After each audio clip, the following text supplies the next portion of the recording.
ये बहुत बड़ी बात चौधरी साहब ने की है कि जो हमारी आने वाली नस्लें हैं वो भी इसको प्राउड फील करेंगी। तो ये मैं कहता हूँ बहुत बड़ी बात है। जिस तरह मैंने हर प्रोग्राम में आपको कहता हूँ ना कि पाकिस्तान जिंदाबाद का नारा तो हमने सुना था, पहला ऐसा आर्मी चीफ आया जो कहता है पाकिस्तान हमेशा जिंदाबाद। तो इनका भी जो जवाब है, ये सवाल है, उसी कह ले कि पाकिस्तान हमेशा जिंदाबाद के साथ ही मिलता जुलता सवाल भी है और जवाब भी है कि हमारी आने वाली नस्लें भी 2026 का जो ये हमने किरदार अदा किया उस पर प्राउड फील करेंगी। तो मुझे ये बताएं, आप कितना प्राउड फील कर रहे हैं इस टाइम? कितना खुश है पाकिस्तान का? माशाल्लाह आपने झंडा भी लगाया हुआ है। देखें जी, मैं तो अल्फाज में बयान ही नहीं कर सकता कि मैं पाकिस्तान को किस तरह प्राउड फील कर रहा हूँ।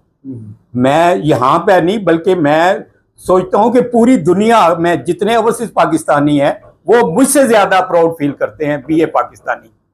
तो हम तो हमेशा ये जो विजन है पाकिस्तान हमेशा जिंदाबाद, मैं उसके साथ हूँ और हमेशा जिंदाबाद।